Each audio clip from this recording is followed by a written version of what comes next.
প্রিয় শিক্ষার্থীরা, তোমরা কেমন আছো? নিশ্চয়ই ভালো আছো। আমিও ভালো আছি।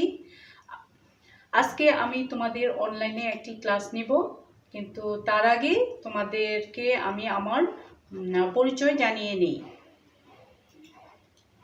আমি রাজিয়া আক্তার, প্রভাষক, ইসলাম শিক্ষা, মিজানুর রহমান খান ডিগ্রি মহিলা কলেজ, শ্রীপুর, গাজীপুর।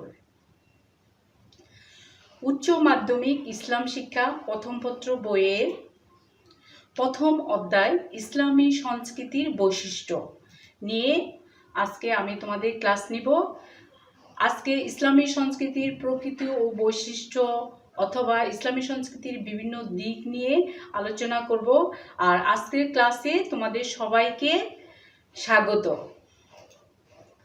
ইসলামী সংস্কৃতির প্রকৃতি ও বৈশিষ্ট্য বা ইসলামী সংস্কৃতির বিভিন্ন দিক নিয়ে আলোচনা করছি।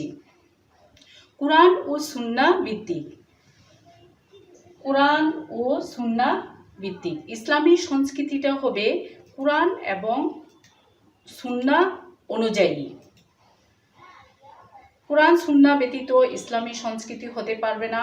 এ বিষয়ে কুরআন সুন্নাহ ভিত্তিক যে ইসলামী সংস্কৃতিটা হবে এ সম্পর্কে আল্লাহ পাক বলেন, মহান আল্লাহ ইরশাদ করেন, নিশ্চয়ই আল্লাহর নিকট একমাত্র গ্রহণযোগ্য দিন হচ্ছে ইসলাম।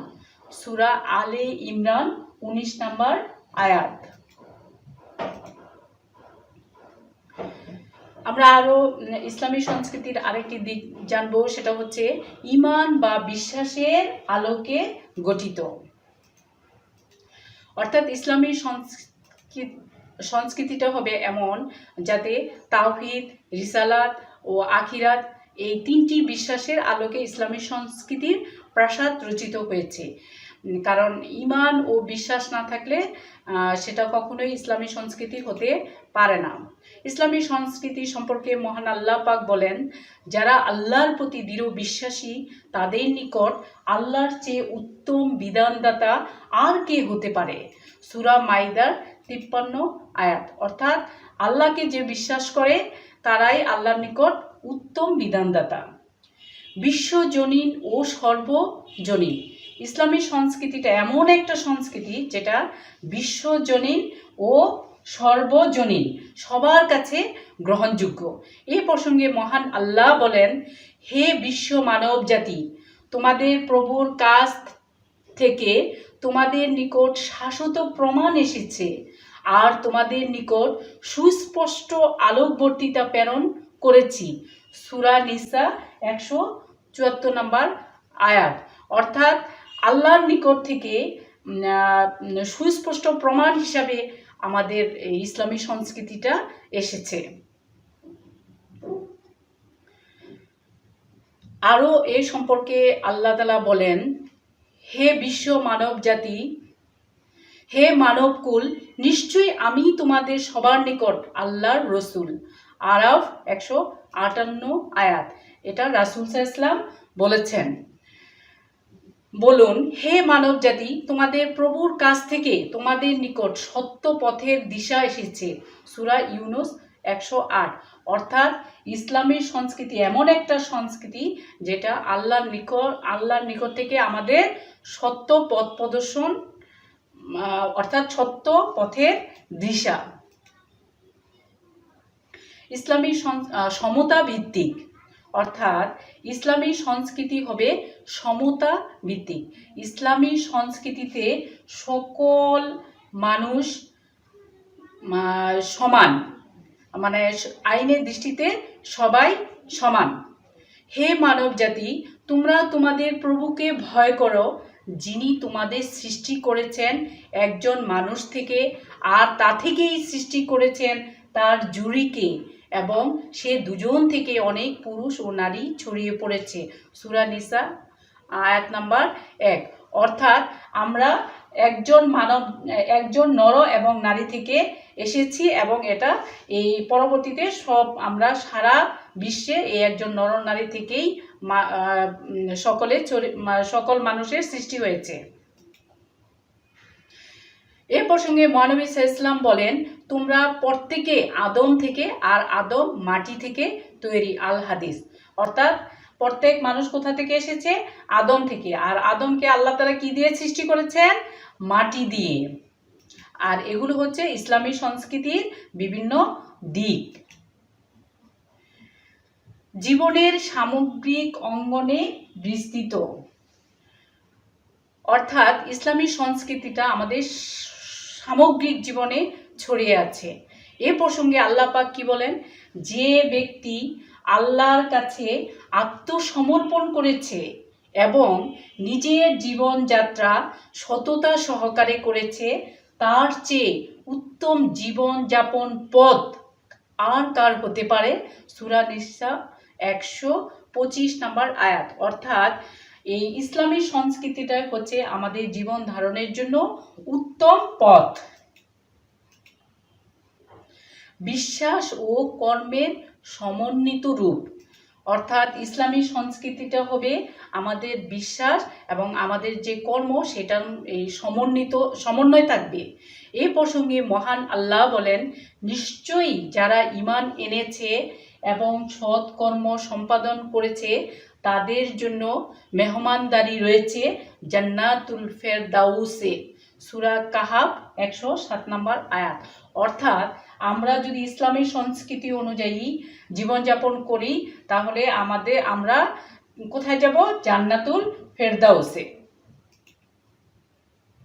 ইহ ও পরকালীন অভিন্ন জীবন, অর্থাৎ আমরা যদি ইসলামী সংস্কৃতিকে পুরোপুরি পালন করি তাহলে আমাদের ইহকালীন এবং পরকালীন উভয় জীবনে কি আসবে? সফলতা আসবে, এবং ইহকালীন ও পরকালীন জীবনটা হবে অভিন্ন জীবন। হাদিস শরীফে এসেছে, দুনিয়া আখিরাতের ক্ষেত্রস্বরূপ। বাইহাকি, অর্থাৎ হচ্ছে দুনিয়াতে আমরা যেরকম যেমন চাষাবাদ করব আমাদের দুনিয়াতে সেরকম ফসল হবে, ঠিক আখিরাতটা কি হলো? দুনিয়ার শস্য ক্ষেত্র। এই প্রসঙ্গে মহান আল্লাহর শেখানো দোয়া, হে প্রভু, আমাদের দুনিয়াতে কল্যাণ দাও এবং আখিরাতেও কল্যাণ দাও, আর আমাদেরকে জাহান্নামের আগুন থেকে রক্ষা করো। সূরা বাকারা 201 আয়াত। অর্থাৎ আমরা সবসময় আল্লাহর কাছে কি বলে দোয়া করব? যে আমাদেরকে জাহান্নামের আগুন থেকে যেন রক্ষা করা হয়। আর এটা কি? ইসলামী সংস্কৃতির একটা দিক। ভারসাম্যপূর্ণ, ইসলামী সংস্কৃতিটা হচ্ছে এমন একটা সংস্কৃতি যেটাতে ভারসাম্য রয়েছে। এই প্রসঙ্গে আল্লাহ পাক বলেন, আর যখন ছালাত শেষ হয়ে যায় তখন তোমরা পৃথিবীতে ছড়িয়ে পড়ো আর আল্লাহর অনুগ্রহ সন্ধান করো। সূরা জুমুআ 10 আয়াত। অর্থাৎ আল্লাহ তাআলা কি বলেছে? যে আমার ইবাদত করার পর তোমরা অলস হয়ে বসে থাকবে না, তোমরা সৎভাবে জীবিকা অর্জনের জন্য তোমরা জমিনে ছড়িয়ে পড়বে, অর্থাৎ তোমরা কাজ করবে। মহানবী সাল্লাল্লাহু আলাইহি ওয়াসাল্লাম ইরশাদ করেন, নিশ্চয়ই আল্লাহ তার একমাত্র বান্দাকে অপছন্দ করেন যে দুনিয়া ও আখিরাতের কর্ম থেকে উদাসীন থাকে। অর্থাৎ আল্লাহ কর্ম করার জন্য মানুষকে তাগিদ দিয়েছেন, অলসতা আল্লাহ পছন্দ করেন না। এগুলো হচ্ছে ইসলামী সংস্কৃতির কি দিক। মানবতার শ্রেষ্ঠত্বের প্রবক্তা, অর্থাৎ ইসলামী সংস্কৃতি এমন একটা জিনিস যে এটাতে মানবের সর্বোচ্চ উৎকৃষ্ট সাধন হয়ে থাকে। মহান আল্লাহ বলেন, অবশ্যই আমি আদম সন্তানকে শ্রেষ্ঠত্ব দান করেছি। সূরা ইসরা 70 আয়াত। অর্থাৎ আল্লাহ তাআলা মানুষকে কি করেছেন? সকলের উপরে স্থান দিয়েছেন, অর্থাৎ আশরাফুল মাখলুকাত হিসাবে সৃষ্টি করেছেন। তিনি আরও বলেছেন, আমি মানুষকে শ্রেষ্ঠতম অবয়বে সৃষ্টি করেছি। অর্থাৎ সূরা 3-4 আয়াত। অর্থাৎ আল্লাহ তাআলা মানুষকে সবচেয়ে সুন্দরতম আকৃতিতে সৃষ্টি করেছেন। কেন সৃষ্টি করেছেন? তার ইবাদত করার জন্য। আর সেজন্য তিনি বলেছেন, অমা খালাকতুল জিন্না ওয়াল ইনসা ইল্লা লিয়াবুদুন। অর্থাৎ আমি জিন এবং মানব জাতিকে সৃষ্টি করেছি একমাত্র আমার ইবাদতের জন্য। আর এগুলো কি? এগুলো হচ্ছে ইসলামী সংস্কৃতির বিভিন্ন দিক। পারস্পরিক কল্যাণকামী, ইসলামী সংস্কৃতিটা হচ্ছে এমন যে যারা ইসলামী সংস্কৃতিকে অনুসরণ করবে তারা পরস্পরের কি কল্যাণ কামনা করবে, তারা পরস্পরের কল্যাণ কামনা করবে। এ প্রসঙ্গে মহানবী সাল্লাল্লাহু আলাইহি ওয়াসাল্লাম বলেছেন, পারস্পরিক কল্যাণকামিতা ও সদিচ্ছাই হচ্ছে দিন বা ধর্ম। অর্থাৎ পরের কল্যাণ কামনা করাও হচ্ছে ধর্ম। সহজ সরল ও বাহুল্য বর্জিত। পবিত্র কোরআনে আল্লাহ পাক বলেছেন, চিরাতুল মুস্তাকিম, নিশ্চয় আল্লাহ কি সহজ সরল পথ পছন্দ করেন। তাই ইসলামী সংস্কৃতিটা হচ্ছে এমন একটা সংস্কৃতি যেটা হচ্ছে সহজ সরল, এবং অতিরিক্ত কিছু থাকলে সেটাকে আল্লাহ কি বলেছেন, বর্জিত করতে। জান্নাতি মানুষের গুণাবলী সম্পর্কে মহান আল্লাহ বলেন, যারা অনর্থক কথা ও কাজ থেকে বিরত থাকে। মুমিনুন 3 আয়াত, সূরা মুমিনুন 3 আয়াত। অর্থাৎ আল্লাহ কি বলছেন যে কর্ম ছাড়া অনর্থক কোনো কথা থেকে কি আমাদের বিরত থাকতে হবে। এটা ইসলামী সংস্কৃতির একটা দিক। মহানবী সাল্লাল্লাহু আলাইহি ওয়াসাল্লাম বলেন, কোনো ব্যক্তির ইসলামী জীবনের সৌন্দর্য হচ্ছে যা তার অপ্রয়োজনীয় তা ত্যাগ করে। অর্থাৎ তিরমিজি, অর্থাৎ কি বোঝাচ্ছে, এটাই বোঝাচ্ছে যে কোনো মানুষের জীবনের সবচেয়ে বড় সৌন্দর্য হচ্ছে অপ্রয়োজনীয় জিনিস ত্যাগ করে ফেলা, অতিরিক্ত কোনো কিছু যা থাকে সেটা বর্জন করা।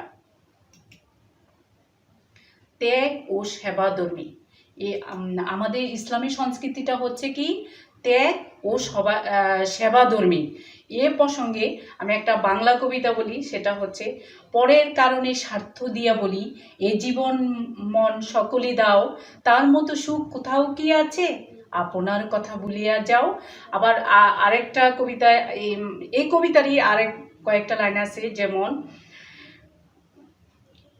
বিব্রত রহিতে আসিনি কেউ অবনী পরে, সকলে তরে সকলে আমরা, পর থেকে আমরা পরের তরে। অর্থাৎ আমাদের উদ্দেশ্য এবং এমন হবে যেটা মানে আমরা সবসময় পরের নিজের স্বার্থকে বড় করে না দেখে পরের উপকার করব। এ প্রসঙ্গে মহান আল্লাহ তাআলার বাণী, তোমরাই সর্বোত্তম জাতি, মানবতার কল্যাণ সাধনের জন্যই তোমাদের সৃষ্টি করা হয়েছে। সূরা আলে ইমরান 110 আয়াত। তারপরে ইসলামী সংস্কৃতি আরেকটা দিক দেখো, অশ্লীলতা ও বেহায়াপনা বর্জিত। এ প্রসঙ্গে অর্থাৎ আমাদের ইসলামী সংস্কৃতিটা কি হবে, অশ্লীলতা ও বেহায়াপনা বর্জিত। অর্থাৎ কারণ আল্লাহ পাক অশ্লীলতাকে পছন্দ করেন না। যেমন আল্লাহর নিকট সেই ব্যক্তি সবচেয়ে নিকৃষ্ট যার অশ্লীলতার ভয়ে মানুষ তাকে পরিত্যাগ করে। মহানবী সাল্লাল্লাহু আলাইহি ওয়াসাল্লাম বলেছেন, লজ্জাশীলতা ঈমানের অঙ্গ। বুখারী ও মুসলিম শরীফ। আমল ও নিয়তের সমন্বয়। আমরা যে আমলটা করব সেই আমলটা নিয়তের সাথে সমন্বিত হতে হবে। অর্থাৎ আমল যেন নিয়তের বিপরীত না হয়। এ প্রসঙ্গে মহানবী সাল্লাল্লাহু আলাইহি ওয়াসাল্লাম বলেন, কর্মের ফলাফল নিয়তের উপর নির্ভরশীল। বুখারী শরীফ। এতে আমরা কি জানলাম, যে আমাদের সকল কর্ম কিসের উপর নির্ভর করে, আমরা যে নিয়ত করব সেই নিয়তটা যদি সৎ থাকে, সেই নিয়তটা যদি ভালো থাকে, সেইটার উপরেই আমাদের নির্ভর করবে। আর যদি খারাপ নিয়ত করি তাহলে তো খারাপ ফলই আসবে, তাই না? এতক্ষণ আমরা কি ইসলামী সংস্কৃতির বিভিন্ন দিকগুলো জেনেছি, তাই না? এতক্ষণ আমরা এই ইসলামী সংস্কৃতির বিভিন্ন দিকগুলো জেনেছি। এখন এক নজরে এই ইসলামী সংস্কৃতির দিকগুলো আমরা আবার জেনে নিই। তোমরা সবাই আমার সাথে সাথে বলবে, কেমন? কোরআন ও সুন্নাহ ভিত্তিক। কি ছিল প্রথমটা? কোরআন ও সুন্নাহ ভিত্তিক। দ্বিতীয়টা ঈমান বা বিশ্বাসের আলোকে গঠিত। বিশ্বজনীন ও সার্বজনীন। সমতা ভিত্তিক। জীবনের সামগ্রিক অঙ্গনে বিস্তৃত। বিশ্বাস ও কর্মের সমন্বিত রূপ। ইহ ও পরকালীন অভিন্ন জীবন। ভারসাম্যপূর্ণ, মানবতার শ্রেষ্ঠত্বের প্রবক্তা, পারস্পরিক কল্যাণকামী, সহজ সরল ও বাহুল্য বর্জিত, ত্যাগ ও সেবা ধর্মী, অশ্লীলতা ও বেহায়াপনা বর্জিত, আমল ও নিয়তের সমন্বয়।